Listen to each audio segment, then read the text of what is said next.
अब हम पीएचडी की बात करेंगे, तो मैं अब आपके साथ पीएचडी किस तरीके से होती है यूनिवर्सिटीज में पूरा एक सिनेरियो डिस्कस करूंगी, ठीक है। तो ये आपके एक्चुअली सिलेबस में भी है। सो पहले मैं अपने हिसाब से डिस्कस कर लेती हूँ, फिर ये जो लिखा हुआ है ज्ञान इसको पढ़ लेंगे, ठीक है। तो किसी भी यूनिवर्सिटी में पीएचडी करने के लिए, क्योंकि अब तो रूल भी चेंज हो गए हैं, है ना, तो न्यू रूल के अकॉर्डिंग डिस्कस कर लेते हैं। आपको एंट्रेंस की जगह पे आप नेशनल एलिजिबिलिटी टेस्ट देना है, which will act as entrance for universities, ठीक है। तो पीएचडी करने के लिए अब आपको क्या देना है, कम से कम नेट देना होगा, ठीक है। नेट के बिना वो कहीं पे भी नहीं होगा, चाहे आईआईटीज हो या कुछ भी हो। So net will be valid for 1 year, वो 1 साल के लिए वैलिड होगा। और इसके बीच बीच में आपका पीएचडी एडमिशन हो जाता है। पीएचडी की बात कर रही हूँ मैं, असिस्टेंट प्रोफेसर की नहीं, उसके लिए लाइफ टाइम है। पीएचडी में एडमिशन हो जाता है तो ठीक है, नहीं तो नेट दोबारा दो, ठीक है। ऐसे करके हो गया, ये एंट्रेंस हो गया। फिर इसके बाद फर्स्ट स्टेज के बाद आपके पास सेकंड स्टेज आएगी कि इंटरव्यू होगा। पीएचडी के इंटरव्यू में आपको रिसर्च प्रपोजल बना के लेके जाना होता है, ठीक है। 9 क्लासेस पे आपको मैं complete research proposal personalise way में भी सिखाती हूँ। आप कभी भी ये कोर्स ज्वाइन कर सकते हो, आपको तभी पर्सनलाइज गाइडेंस में मिल जाती है। टाइटल डिसाइड करने से लेकर स्टेप बाय स्टेप पूरा प्रपोजल बनाना, ठीक है। रिसर्च प्रपोजल जब आप बनाते हैं, फिर वहां पर जो क्वेश्चंस होते हैं वो दिखाते हैं, है ना। और जो क्वेश्चंस होते हैं वो आपके रिसर्च एरिया, स्टैटिस्टिक्स, मैथोडोलॉजी, और जो टॉपिक आप लेके गए हो उससे रिलेटेड अगर कुछ करंट अफेयर चल रहा है वहां से भी हो सकते हैं कि कुछ ऐसा करंट है या उससे रिलेटेड। मान लो मैंने अपनी स्टडी में लिखा मैं तो एक्सप्लोरेटरी फैक्टर एनालिसिस करूंगी, वो ये भी पूछ सकते हैं अच्छा बताओ फिर कंफर्मेटरी क्या होता है, मतलब आपसे उल्टे क्वेश्चन भी पूछ सकते हैं, उससे रिलेटेड कोई भी क्वेश्चन है तो वो रिसर्च स्टैटिस्टिक्स का पार्ट था, ठीक है। तो रिसर्च स्टैटिस्टिक्स रिलेटेड कोई सा भी क्वेश्चन, मेनली पीएचडी के इंटरव्यूज में सारी चीजें उस रिसर्च से रिलेटेड आगे पीछे घूमती है, ठीक है, A to Z। आपने लिटरेचर रिव्यू कैसे किया, सैंपल कितना लोगे, ठीक है, हाइपोथेसिस वगैरह ऐसी चीजें की सारी वो इंटरव्यू में पूछते हैं। तो ये काम हो गया इंटरव्यू। फिर उसके बाद लिस्ट आती है, जो भी बच्चा शॉर्ट लिस्ट होता है फिर वो एज अ पीएचडी में एडमिशन हो जाता है। तो जो पहले लेके जाते हैं हम उसको रिसर्च प्रपोजल बोलते हैं। जब हमारा पीएचडी में एडमिशन हो गया, एडमिशन लेते ही मैं अपने पर्सनल एक्सपीरियंस से सारा समझा रही हूँ कि क्या होती है आरएसी। आरएसी का मतलब है रिसर्च एडवाइजरी कमेटी के आगे मीटिंग। इसमें खैर नए नए वाले बच्चों को कोई खास टॉर्चर नहीं करते, बस आपकी अपॉइंटमेंट होती है और आपके गाइड वगैरह अलॉट करने की कोशिश होती है। कुछ यूनिवर्सिटीज में गाइड एकदम एंट्री करते ही मिल जाते हैं, जैसे हमारी यूनिवर्सिटी में मिल गए थे।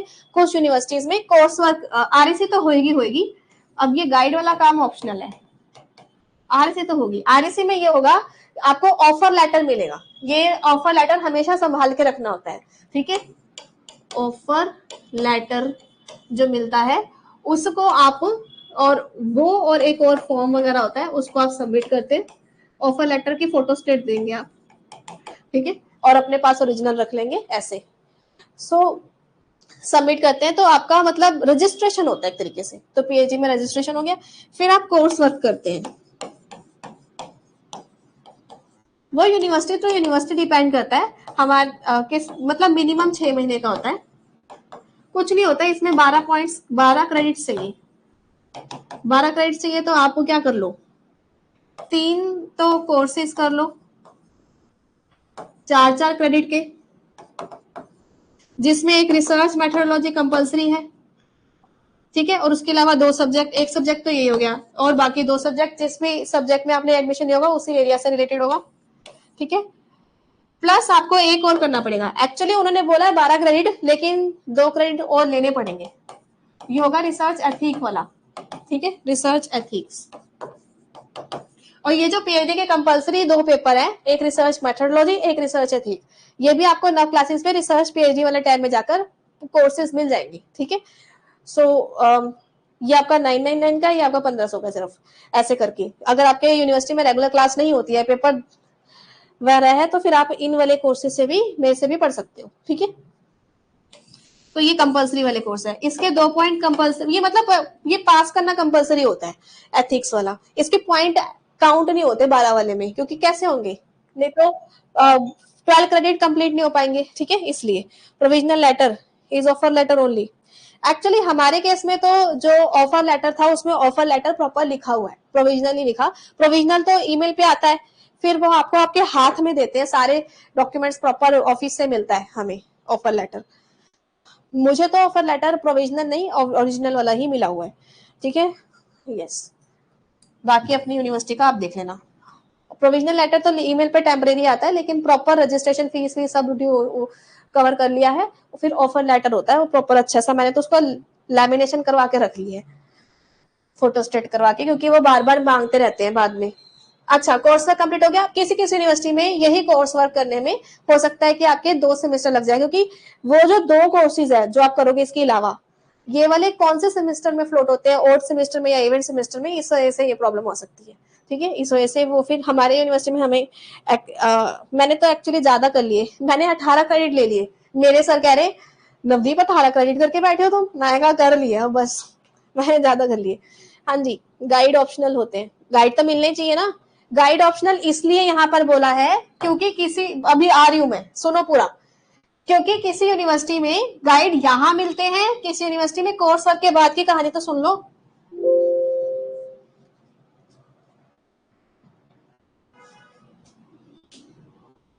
कोर्स वर्क खत्म होने के बाद आपकी आरएसी होती है, कोई कोई यूनिवर्सिटी इसको आरडीसी भी बोलती है।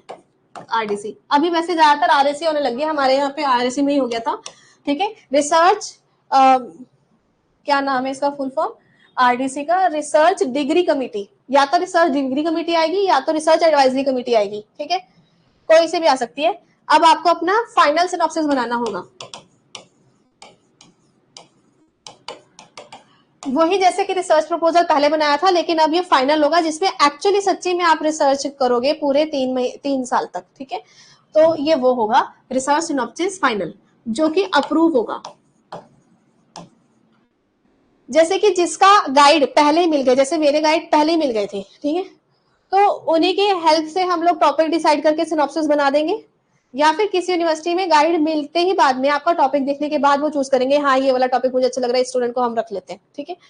तो वो बाद में मिलते हैं। तो अभी आपका सिनॉप्सिस अप्रूवल के बाद वो जो मैंने बोला था गाइड अलॉटमेंट है ना, वो यहाँ फाइनल हो जाते हैं। I hope this is clear ना, क्योंकि गाइड 2 जगह पे मिल सकते हैं, या तो शुरू में ही मिल जाएंगे, इधर मैंने ऑप्शनल ऐसे बोला कि किसी किसी यूनिवर्सिटी में, अब ये हट नहीं रहा, या तो यहाँ मिलेंगे आपका टॉपिक अप्रूव होने के बाद, ठीक है। वो अलग अलग यूनिवर्सिटी का अलग अलग हिसाब है। अब यहाँ पे गाइड मिल गया आपको, और अब क्या करना है, अब और कोई पेपर नहीं देना, खुश हो जाओ, अब सिर्फ रिसर्च करनी है, ठीक है। और आपको ना हर 6 महीने में क्या क्या करना होता है, क्योंकि एवरी 6 मंथ में पूरी पीएचडी चलती कैसे है, एवरी 6 मंथ या 4 मंथ में भी कभी कभी होती है, आरएसी होती है, यही होती रहती है, आरएसी आरएसी आरएसी। इसमें एक्सटर्नल आते हैं, बार बार आप अपना जो भी करा होता है वो सामने लेके जाते हैं, उनके सामने आपके खुद के फैकल्टीज होते हैं, हो सकता है डीन वगैरह भी हो, ठीक है, एमिनेंट एजुकेशनिस्ट भी हो, तो वो सब बैठे होते हैं, आप उनको रिपोर्ट देते हो, क्या देते हो, प्रोग्रेस रिपोर्ट। प्रोग्रेस रिपोर्ट में आप क्या बताते हो कि इस 6 महीने में हमने क्या किया, जैसे कि हमने लिटरेचर व्यूज कितने करे, आपने रिसर्च पेपर कितने पब्लिश करा दिए, नहीं पब्लिश कराए तो चलो रिसर्च कॉन्फ्रेंस कितनी अटेंड करी है, ठीक है। इसके अलावा आपने कौन कौन सी वर्कशॉप अटेंड करी है, जैसे कि हम लोग, मैं सिखाती ना, जैसे यहाँ पर भी अमोस सॉफ्टवेयर, एसपीएसएस सॉफ्टवेयर, तो आप ये भी लिख सकते हो कि इतनी देर में हमने अमोस सॉफ्टवेयर सीख लिया, एसपीएसएस सीख लिया, हमने ये सॉफ्टवेयर सीख लिया। तो वो सब पूरा बताना होता है आपको अपनी प्रोग्रेस रिपोर्ट में कि इतने 6 महीने में हमने क्या क्या किया है। बस वहां जाके अब रिटन पेपर खत्म हो गए, अब जाके वाइवा देने वाले सारे पेपर बचे हैं, ठीक है। तो ऐसे करके पूरी आरएसी एवरी 6 महीने में होती रहती है। और फिर आपका मिनिमम 2 पेपर्स कंपलसरी होते हैं रिसर्च पेपर लिखने, और वो रिसर्च पेपर पूरे कंपलसरी लिख दिए और थीसिस बना लिए तो आपकी पीएचडी हो जाएगी, ठीक है। अब आगे समझ, मतलब रिसर्च पेपर लिखने कंपलसरी होते हैं पीएचडी थीसिस के टाइम पे। हर 6 महीने की रिपोर्ट भी देनी होती है। और ये वर्कशॉप्स जैसे हम लोग करवाते हैं ना वर्कशॉप्स, ये अटेंड करनी भी कंपलसरी होती है, क्योंकि हमें प्रोग्रेस रिपोर्ट में दिखानी होती है, चाहे आप 9 क्लासेस से करें चाहे कहीं से भी करें, आपको ये सब करना होता है, कंपलसरी होता है। ठीक है, हम भी सर्टिफिकेट आपको देते हैं, बाहर वाले भी देते हैं। आइए अब इनकी कहानी सुन लेते हैं, इनकी जुबानी। मैंने आपको एक पूरा प्रोसेस बता दिया। हाँ अभी लास्ट रह गया, सॉरी रह गया, अभी 6 महीने की हो गई, पीएचडी कंप्लीट भी तो करवानी है इसकी। बिल्कुल लास्ट में जैसे कि हमने बोला कि मिनिमम 2 रिसर्च पेपर कंपलसरी है। अब वो यूनिवर्सिटी के डिपेंड करता है कि वो कौन से वाले पेपर मांग रही है, स्कोपस लिस्टेड में होने चाहिए, वेब ऑफ साइंस में होने चाहिए, या फिर पीयर रिव्यूड भी चलेंगे, या फिर यूजीसी के लिस्ट में होने चाहिए, वो सब। ठीक है, ये कंपलसरी हो गई। और आपका थीसिस लिख दिया आपने। ठीक है, अब आप क्या करोगे, थीसिस को सबमिट करोगे। सबमिट होगा, वो 6 महीने के आसपास लेंगे, उसको रिव्यू करेंगे, वो गलतियां निकालेंगे, वो तो निकालते ही हैं। ठीक है, फिर आप उसका रिवाइज करोगे, रिवाइज करके रीसबमिट करोगे। फिर उसके बाद वाइवा वॉस के लिए बुलाया जाएगा। वाइवा वॉस होता है आपका ओपन डिफेंस। ठीक है, ओपन डिफेंस होता है, इसका मतलब इसमें क्या होता है कि ना बहुत सारे इसमें कोई भी, ओपन डिफेंस का मतलब होता है क्या है, एनी वन कैन कम, कोई भी आपकी यूनिवर्सिटी का, आपकी यूनिवर्सिटी के बाहर का भी can attend and ask question. आपको बस यहीं पे अपने आप को डिफेंस करना, अपने आप को बचाना है। ठीक है, अब यहाँ पर बहुत सारे लोग होते हैं, जैसे कि हो सकता है किसी और यूनिवर्सिटी से आ गए, प्रोफेसर्स भी होते हैं, एक्सटर्नल्स भी होते हैं, जो क्योंकि ये अब लास्ट है, ये लास्ट शो है आपका। ठीक है, अब एक तरीके से जैसे हमने पहले इंटरव्यू फेस किया था, एक तरीके से हम क्या करते हैं इसमें ओपन डिफेंस में, सबसे पहले पूरा पीएचडी का जो थीसिस है वो पूरा प्रेजेंट करेंगे, स्लाइड्स वगैरह चलेगा। ठीक है, आपको ये चीज देखना है ना, तो इसके लिए नव क्लासेस यूट्यूब चैनल पे रिसर्च पीएचडी वाली प्लेलिस्ट है, पीएचडी एंड रिसर्च गाइड करके ऐसा कोई प्लेलिस्ट है, नव क्लासेस यूट्यूब चैनल पे ही प्लेलिस्ट देखना। उसमें मैंने डिम्पी हांडा मैम का और एक और सर है हुसैन सर, इनका दोनों का मैंने वाइवा वॉस दिखाया है। ठीक है, एक मैम और एक सर है, तो आप उनके वाइवा वॉस को देख सकते हो कि वो कैसे डिफेंड कर रहे थे दिल्ली यूनिवर्सिटी का, वो काफी अच्छा था, वो उससे आपको सीखने को मिलेगा। ठीक है, अच्छा तो इसमें क्या होता है कि आपको पहले अपना प्रेजेंटेशन देना है कि हमने ये किया, ऐसे मेथोडोलॉजी लगाई, ऐसे। फिर सबसे पहले वो जो एक्सटर्नल आते हैं, जो आपके फैकल्टी होते हैं, वो आपसे क्वेश्चन पूछते हैं, आपको उनका आंसर देना है, क्योंकि आपने रिसर्च खुद बनाई है तो आप आंसर आराम से दे सकते हो, ऐसा कोई टेंशन नहीं है, इसमें कोई टेंशन नहीं है, सारी टेंशन सिर्फ इसकी है, असली टेंशन ना इसी की है, क्योंकि ये यहाँ से पास नहीं करेंगे तो वाइवा वॉस नहीं होगा। काफी बारी बहुत ज्यादा रिवीजन आती है। ठीक है, इसलिए आपको थीसिस अच्छे बनाने होंगे ताकि यहाँ से पास हो जाए। वाइवा वॉस वाले दिन तो कोई ज्यादा खिंचाई नहीं करता, सबको पता है कि हमारा भी नंबर आने वाला है, और बाकी स्टूडेंट्स होते हैं वो भी क्वेश्चन पूछ सकते हैं, लेकिन सच्ची में ज्यादातर कोई क्वेश्चन पूछता नहीं है, इतनी टांग ज्यादा लोग खींचते नहीं है। ठीक है, पर उनके लिए ओपन होता है, दे कैन आस्क एनीथिंग। बस एक्सटर्नल ही होते हैं जो आपकी टांग खींच रहे होते हैं, क्योंकि प्रोफेसर्स भी इतनी नहीं खींचते, उनको पता है उनके बच्चे का पास ही करवाना उन्होंने, इसलिए रिसर्च वाइवा वो देखा था, बहुत सारे एक्सटर्नल प्रोफेसर होते हैं। यस, क्रेडिट आपको 12 ही चाहिए, इतने थोड़ी चाहिए, उसमें बस ये होता है कि हाँ इसकी प्रोग्रेस रिपोर्ट सही है, अब आगे आगे जा सकता है। ठीक है, और अगर फेलोशिप मिल जाए तो फेलोशिप के लिए अप्रूवल वो देते रहते हैं, एसआरएफ में कन्वर्ट करना है तो वो आपकी प्रोग्रेस रिपोर्ट को देख के ही कन्वर्ट करते हैं कि हाँ ये बच्चा रेगुलर रिसर्च कर रहा है। ठीक है,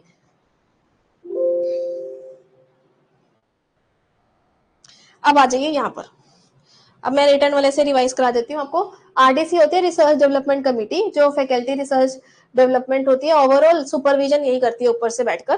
ठीक है, कि जैसे हम लोग सिनॉप्सिस प्रेजेंट कर दिया आरएसी में, वो फिर आगे जाके आरडीसी के पास जाते हैं, ये फिर अप्रूव करते हैं, तो फाइनल टॉपिक सिलेक्शन हो जाता है। ठीक है, टॉपिक सिलेक्शन वगैरह का भी काम करते हैं, और ओवर से ऊपर से रिव्यू करती रहती है। पीएचडी प्रोग्राम शुरू होता है कोर्स वर्क से, स्टूडेंट्स की रिसर्च स्किल्स इंप्रूव होती है। ठीक है, फ्रॉम पॉइंट ऑफ व्यू आप अपना फ्रीली काम कर पाते हैं, ऐसा एक कोर्स वर्क करना, उसके बाद तो आराम से फ्रीली स्टडी कर सकते हैं। ठीक है, PhD structure. So Indian PhD is advanced research qualification designed for student who have already completed post graduation. ठीक है, तो PhD स्ट्रक्चर ऐसा है कि पोस्ट ग्रेजुएशन वाले बच्चे PhD कर सकते हैं, अब तो 4 ईयर वाले अंडर ग्रेजुएशन वाले बच्चे भी PhD कर सकते हैं। ठीक है, डॉक्टरल स्टूडेंट्स इंडिपेंडेंटली अपनी मेंटर के अंदर रिसर्च करते हैं, सुपरवाइजर उनको मिलते हैं कम से कम एक। कई बार किसी यूनिवर्सिटी में आपको 2 सुपरवाइजर भी मिल सकते हैं, एक आपकी यूनिवर्सिटी के और एक एक्सटर्नल।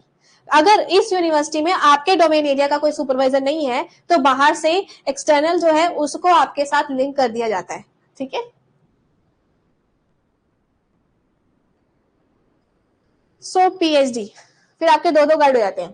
पीएचडी के टाइप, जो ये आईआईटी आईआईएम्स होते हैं ना, इसमें पीएचडी वर्ड नहीं यूज करते, ये लोग ज्यादातर वर्ड यूज करते हैं फेलो प्रोग्राम इन मैनेजमेंट, आपने नोटिस किया होगा, ठीक है, या डॉक्टर ऑफ बिजनेस एडमिनिस्ट्रेशन ऐसा करके वर्ड यूज करते हैं, तो ये भी पीएचडी ही होती है, ठीक है। तो दिस इज ऑल्सो इक्विवेलेंट। और बाकी पीएचडी की फुल फॉर्म होती है फार्म, डॉक्टरेट इन फार्मेसी भी हो सकती है, ठीक है, या फिलोसफी ऑफ डॉक्टरेट भी हो सकती है, ठीक है। और ये फार्मेसी साइंस वालों की डॉक्टरेट हो गई, मतलब डॉक्टरेट वाली डिग्री, ठीक है। बाकी एमफिल भी होती थी इंडिया में, जो कि 1 साल 6 महीने की होती थी, अभी ये नहीं है, अब ये आगे से कंटिन्यू नहीं होगी, ठीक है। गाइड को गाइड का कंसेप्ट होता है, यस। देन प्रोग्राम की लेंथ, पीएचडी रेगुलर वाली 3 से 6 साल में कवर होती है, ठीक है। रेगुलर का मतलब वो भी रेगुलर ही होती है वैसे तो, फुल टाइम, ठीक है। ऐसे ही रेगुलर में ही ओपन तो अलाउड ही नहीं है ना, पार्ट टाइम भी होती है, जिसको हम कह सकते हैं 5 से 8 साल तक भी लग सकते हैं, ठीक है। तो ऐसे करके टाइम लग जाता है, जो कि रेगुलर अपना प्रॉपर वर्क नहीं कर पाते हैं, धीरे धीरे सो के करते हैं, और भी जॉब वगैरह कर रहे होते हैं तो आराम से धीरे धीरे लगा देते हैं टाइम, ठीक है। तो फुल टाइम वाली और ये पार्ट टाइम वाली। और कुछ यूनिवर्सिटीज में आप ऐसे भी कह सकते हो कि यूनिवर्सिटी रिसर्च फेलोशिप इनको मिलती है यूनिवर्सिटी से, या फिर जेआरएफ यूजीसी से मिलती है, ये यूनिवर्सिटी के फंड से मिलती है, ये यूजीसी के फंड से मिलती है अगर आपको जेआरएफ मिल जाए तो। ये वाली कैटेगरी होती है, और एक होती है सेल्फ फाइनेंस, जिसमें कहीं से फेलोशिप नहीं लेता, वो अपने खुद के खर्चे से फीस वगैरह देता है या फिर रिसर्च करता है, ठीक है, उसको बोलते हैं सेल्फ फाइनेंस। तो ऐसे नाउ एकेडमिक, अगर आप यूआरएफ ले रहे हो या जेआरएफ ले रहे हो, इस केस में आपको अटेंडेंस कंपलसरी होती है, आपको एक साल में टोटल 30 लीव्स मिलती है ओनली, टोटल 30 लीव्स, ठीक है। तो इससे ज्यादा लीव्स नहीं मिल सकती यूआरएफ में और जेआरएफ में, क्यों? क्योंकि वो आपको एक तरीके से फेलोशिप दे रहे हैं, और फेलोशिप के बदले में आपसे काम ही करवाते हैं, ठीक है। मतलब क्लासेस लेने को कहते हैं आपको, और यूनिवर्सिटी के जो प्रोफेसर के आपके मेंटर के काम होंगे, वो भी आपको मार्क्स चेक करना, पोर्टल पे चढ़ाना, ये सारे काम आपसे करवाते हैं, एक तरीके की सैलरी मान लो ये, ठीक है। उसके बदले में उन्होंने काम करवाना आपसे, क्योंकि मैं जैसे अभी मैं रोज रोज नहीं जाती अपनी यूनिवर्सिटी, क्योंकि मैं सेल्फ कैटेगरी से हूँ, और इसमें अटेंडेंस सुबह 10 बजे से लेकर शाम को 5 बजे तक प्रॉपर फुल चाहिए होती है, प्रॉपर अटेंडेंस, क्योंकि इसी चीज के वो आपको पैसे दे रहे हैं, ठीक है। हाँ, यूनिवर्सिटी रिसर्च फेलोशिप, कई बारी यूनिवर्सिटी खुद अपने फंड से भी आपको फेलोशिप देती है, अगर आपके पास जेआरएफ नहीं है तो अगर आप कहीं अप्लाई करते हो पीएचडी में, तो आप यूआरएफ भी किया करो, अगर आपका जेआरएफ नहीं हुआ तो क्या होगा कि यूनिवर्सिटी आपको फंड देगी अपनी तरफ से। मेरी यूनिवर्सिटी में भी यूआरएफ मिलता है, ठीक है, हमारी स्टूडेंट्स भी है काफी जो यूनिवर्सिटी रिसर्च फेलोशिप ले रहे हैं। अगर आपके पास जेआरएफ नहीं है तो यूआरएफ से ले सकते हो, और दोनों बराबर है, जेआरएफ के 45,000 मिलते हैं, इसके 40,000 मिलते हैं, 42,000 मिल रहे हैं, मैं जानती हूँ बच्चों को, yes. Now assessment and examination, main criteria for award of Indian PhD is thesis, है ना। थीसिस आप सबमिट करते हो, थीसिस रिवाइज होते हैं, फिर मल्टीपल फैकल्टी मेंबर इन्वॉल्व होंगे और वो आपसे करेक्शंस करवाएंगे, और फिर स्टूडेंट उसको करेक्ट करेगा, एक्सटर्नल एग्जामिनेशन के लिए आगे प्रोसीड कर देंगे, फिर एक्सटर्नल्स भी उसको एग्जामिन करेंगे आपकी थीसिस को, उसमें जो भी अपडेशन होंगे अपडेशन करवा देंगे। Then once your university satisfied, examined by one or more external examiners in India, इसको बोलते हैं हम ओपन डिफेंस। ये मैं बता रही थी आपसे कि फिर यहाँ पे वाइवा वॉस होता है, ओपन डिफेंस होता है। आपको ओपन डिफेंस में कोई भी आ सकता है, कोई भी स्टूडेंट, कोई भी फैकल्टी, कोई भी फैमिली मेंबर, कोई भी फ्रेंड। फिर उसके बाद होती है पार्टी, ठीक है, जैसे होते ना फेयरवेल पार्टी टाइप, ऐसे। उसके बाद खाना वाना मिलता है, या फिर ये पार्टी एक्चुअली कभी कभी स्टूडेंट की तरफ से भी हो सकती है। जैसे मैंने जब डीयू की अटेंड करी थी तो ऑफिशियली यूनिवर्सिटी की तरफ से एक पार्टी थी, ठीक है, और जो हम लोग स्टूडेंट्स आए हुए थे तो हम लोगों को उन्होंने आई थिंक केक दे दिया था, केक और चॉकलेट्स ऐसा कुछ दे दिया था, तो वो ऐसे मतलब सबको खुश करके भेज देते कि चलो भाई पीएचडी हो गई, डॉक्टर बन गए, या फिर मिठाइयां ही खिला दो, वो डिपेंड करता है, ठीक है। तब आदमी अधमरा हो जाता है तब तक। डिपेंड करता है कितना है क्या है। अच्छा ठीक है। सो नाउ ये समझ में आ गया आपको पीएचडी का हिसाब किताब, ठीक है। अब हम डिस्कस कर लेते हैं। ओए टाइम को क्या हो गया? अल्लाह, चलो इतना ही बहुत है, ठीक है। मैं तो अपनी धुन में पीएचडी की। अभी इतना ही काफी है, आज टाइम कुछ ज्यादा ही हो गया है, और बाकी करेंगे नेक्स्ट क्लास में। Thank you so much and have a nice time, stay bless. All the best for net, JRF, all India rank 1 and PhD, ठीक है।